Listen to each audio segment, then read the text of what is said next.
Hello, everyone. I'm Charlie, and welcome back to another DraftKings DFS Slate breakdown.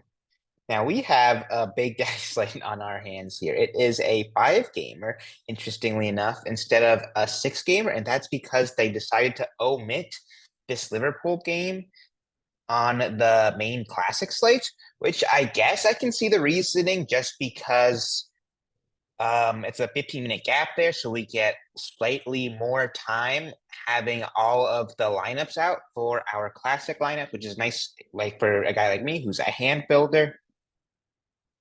Just weird how they didn't have that same logic for the games today, or for Tuesday, I should say, where we had Man United, which is 15 minutes later on the classic slate. So this slate is big enough, so I don't have a huge complaints, just a little bit of a lack of consistency there. But whatever. DraftKings going to do what DraftKings going to do. Let's just get into, oh yeah, in terms of the odds, it is a Man City slate. They are the big favorites here. However, we got Bournemouth playing Ipswich as well, and Palace playing Southampton. So basically, if you're playing one of these just relegation teams that have essentially given up, you're a pretty big favorite here. And in terms of projected lineups and set pieces for Southampton, it should be Mateus Fernandez and Manning splitting. For Palace, it should be Eze and Wharton splitting. And these are just off of these projected lineups, by the way. Like we could get some like surprises, like maybe we see Will Hughes. Oh, he's suspended, so we won't see Will Hughes, but maybe we see another lefty that they have that could split, like Duvernay or something, start instead of Wharton. Then be as a Duvernay split. Maybe we see, I don't know, some other guy who can't possibly another right-footed center mid would be as a monopoly. I'm just going off of these projected lineups for now. And as usual, if you check out the FSI Discord and subscribe through the website linked below, I will have sets for those confirmed lineups, as well as a core. For Bournemouth and Ipswich, it should be a Clivert. And there is no lefty in this team. There's no Brooks, no Tavernier, no Christie, which is really wild. Like Tavernier is questionable. I think they may be injured, as a matter of fact. But then there's no Christine Brooks, which is really interesting. I don't think there's been many games without any of those three at all.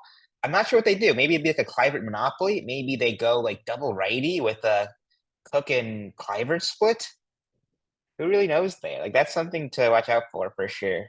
I think we likely probably see just a Christie or Brooks in, but if we get this lineup, it could be really interesting. Like I think Clivert could be in a super smash spot if we see that. And then Ipswich, it should be Leaf Davis and Enciso splitting.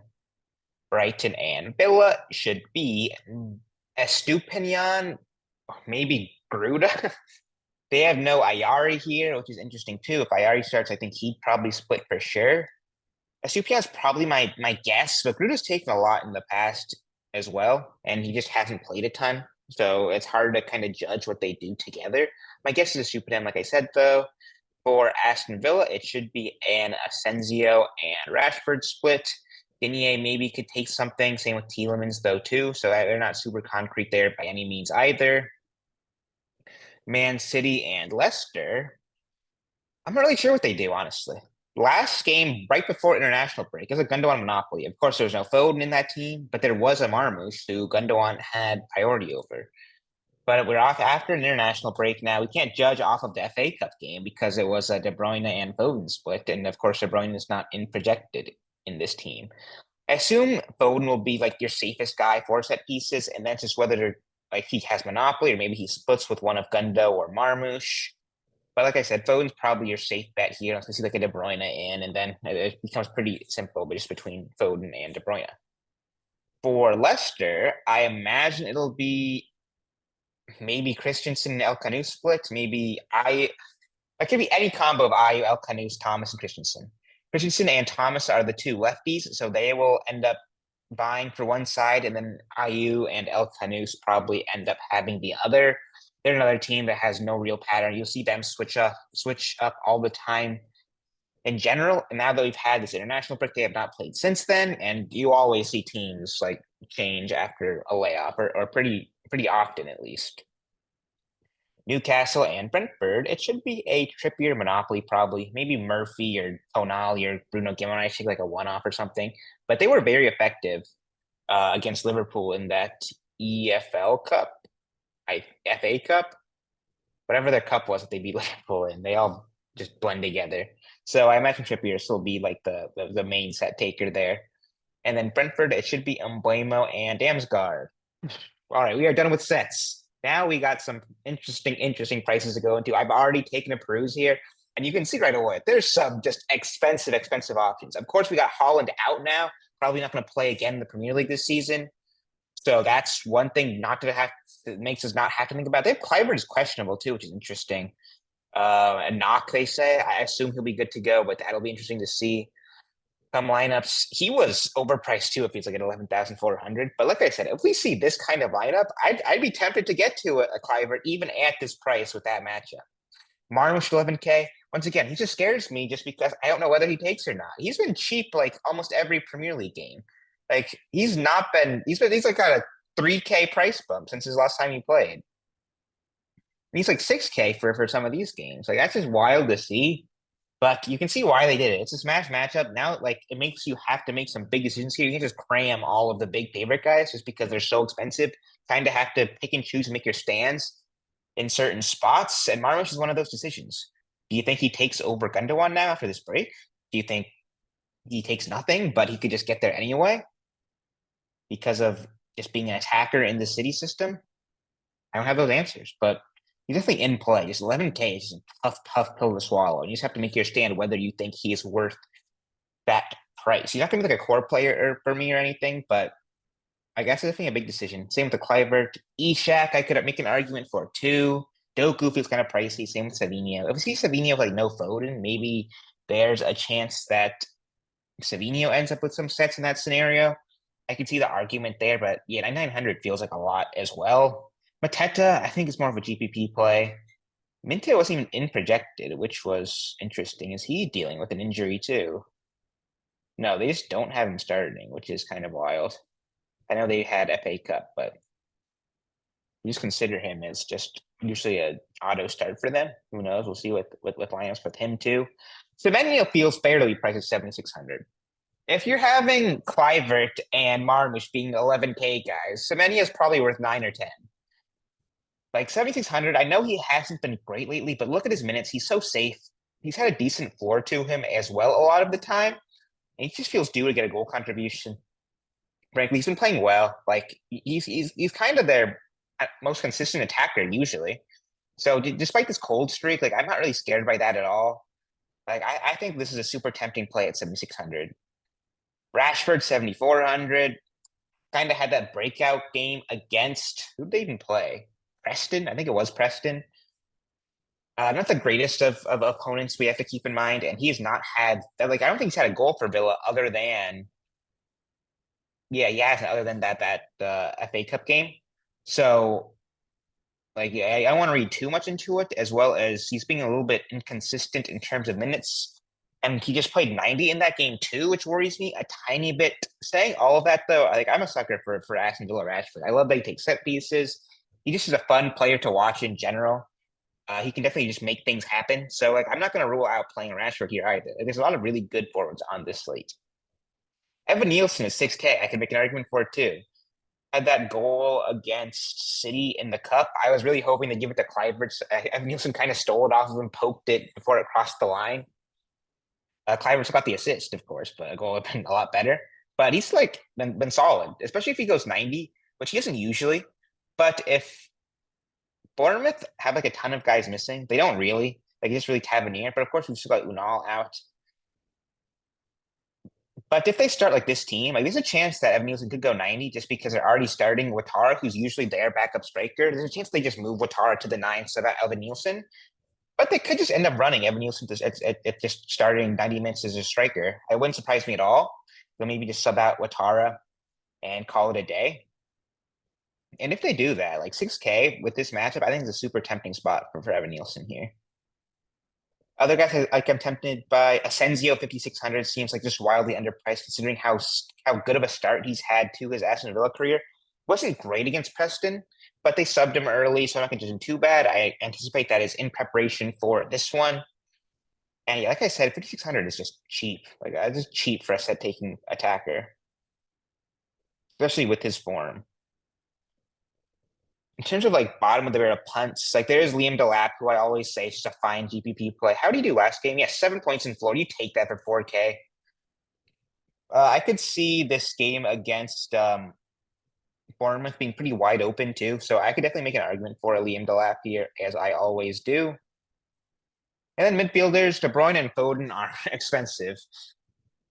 I I don't want to say I get to either of them for sure, but in like this City team, where is it? I'd be tempted to go with Foden just because he's a chance of monopoly potentially, has like probably a guaranteed split at the worst. And he's just another guy who's just not been playing well, but he just feels like he's due to break out one of these days. And Leicester feels like a perfect spot. Like another guy, I'm just kind of betting on the talent, despite him just being in pretty poor form this season. So yeah, I'm tempted by a Foden here. The same with De Bruyne if he starts. He's a solid as always. As 9,700, I think is just a good spot as well. Southampton, like I'm not afraid to pick on these just crappy relegation teams at all, like your Ipswiches, like your Southamptons, like your Leicesters, and the odds would back that. So yeah, I like Eze a lot here. He's been just fantastic as well. Safe 90 minutes typically, if nothing else, plus just a decent floor, whether that be in shots, crosses, key passes. He gets there as well as having a ton of upside. So yeah, I like Eze a lot here. Maybe even more than Foden, just because he's cheaper. And it's a tough decision there as well. Like there's gonna be no gimmies in this slate, frankly. Like, I'm gonna have a core at the end of this video, and I don't even know if I don't even have any of those three guys come lineups just because there's so much that can change and just a really hard slate with a ton of ways to go. Other guys, like Mbeumo at 7,700 feels kind of cheap, but there's just so many options here. But like I don't mind that. Grealish if he starts at 6,600, excuse me, I don't think is a bad spot. Damsgaard could be 700, doesn't feel bad. And Ciso, I don't mind. Gundogan, I could see going to in hopes that he continues to take over Marmoush, was super solid against Brighton. He's pretty safe for minutes, surprisingly, despite his age. So yeah, I could definitely see myself taking a risk on Silky Ilky. David Brooks at 4,900 if he starts doesn't seem bad as well. The worry there is the minutes. However, he can produce in limited minutes. Like, he had 4 points in 11 minutes, which is super solid. Not great in 45 against Brighton, brings a tougher matchup. Didn't do great against Southampton either. I don't really have a ton of excuses for him there, but at 4,900, like I could see that being worth the risk for sure. Mateus Fernandez at 4,300, I'm always happy to go Mateus. He got subbed at halftime against Wolves, which really bothered me. He was doing fine too. Like he was on track for 8 points in floor, which you could take kind of on a slate like that. And like I said, like I'll never be afraid to get to a Mateus. The one guy I'm going to watch out for though is Smallbone is doubtful, but if he starts, he'd be the guy who'd take over Fernandez, which would turn me off of him. And even if Manning plays, I don't love a split as much as I would a Monopoly. So those are two things I'm looking for if I'm considering a Mateus Fernandez play. If there's no Smallbone, no Manning, I might have to lock him in. Otherwise, I still don't mind him just because he's a 4,300 set taking mid. And if he's even splitting with Manning, I can see myself getting there. Adam Ward at 4,200, I think, is a solid option as well. Like he's been pretty good when starting. So there's definitely value to get to your expensive City and Bournemouth guys. Other guys, Ayari 3,800, sure. I'm not going to dissuade anyone off of that.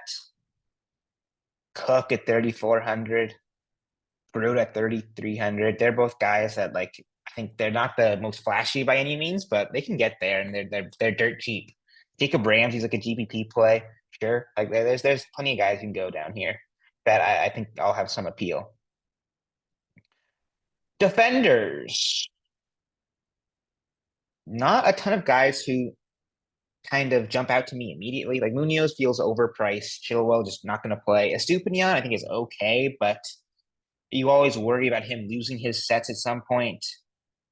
And he's just not afraid to have a stinker too. Like he'll drop these 3 to 5 point games kind of regularly just because he doesn't have a ton of value in open play. He had that goal against City. Of course, I was like shooting free kick, which you can't always count on him doing. But like if he can get to like these consistent 7 to 10 to maybe even 20 somehow numbers, like I like if you think he can do that, then I think this is a good spot for him at 5,800. I don't I'm just afraid because of those bad games that he ends up having a lot of the time. Trippier 5,100. This is probably where I'll start most of my builds. He looks old still, but like he's not the Trippier of seasons past by any means. But with Lewis Hall out now, with Gordon suspended, like I'll take my 35-year-old Trippier monopoly and just hope he gets enough corners to get there. Frankly, if he's gonna drop dimes like he did against Liverpool too, pick him an assist or two. Like that's kind of what I'm hoping for here. So give me 5,100 Trippier. This is probably a core play for me, as gross as he's been. Digne 4,700, excuse me. If there's no Asensio, I could see that as being all right option. Manning at 3,700, I always am a sucker for. A guy who just crosses a ton. I love that about him. It's kind of a dying breed of these just guys who just whip it in all the time. Like Kostic, I think of does that a ton when he plays for Juventus. Yeah, and Manning is kind of the same thing of that ilk. Like he'll just whenever he gets a chance, he's going to cross the ball, and I'll take that every day of the week. The worrying thing for him, of course, is that he just has a bit of inconsistency in terms of minutes, but like usually he's pretty solid when he gets a chance. So yeah, I could definitely get behind a Manning play here.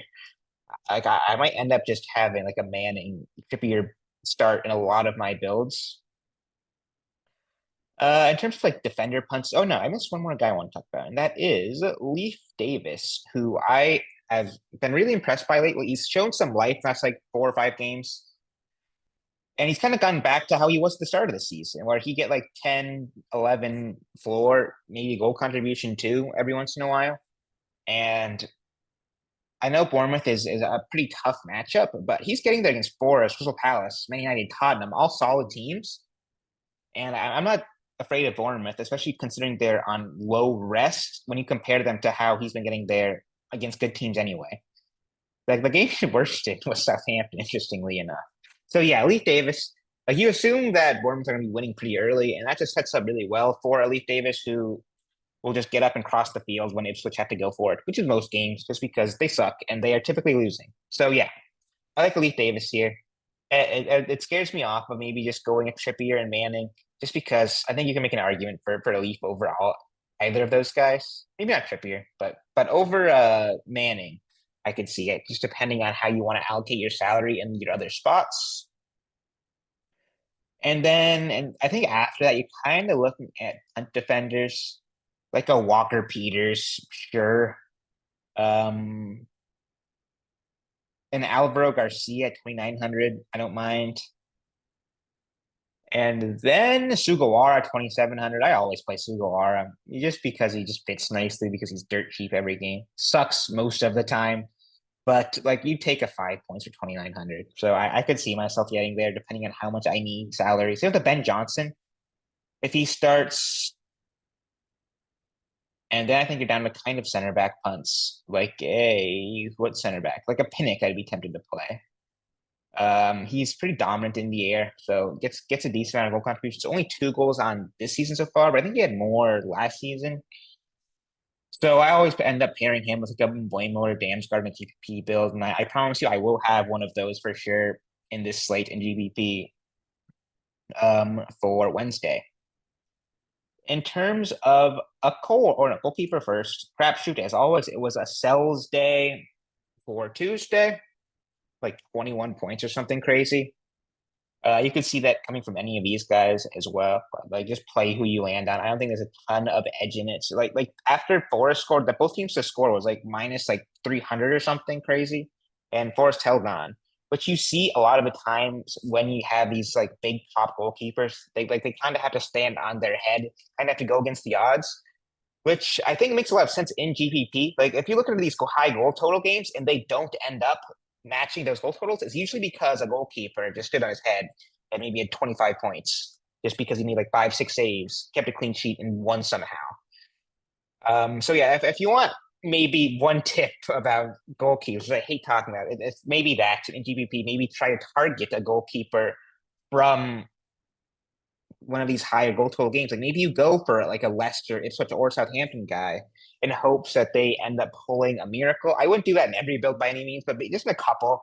Like I'd have a share of all of these guys in hopes that maybe you get one of those like blow up scores in a miracle win for one of these crappy relegation teams.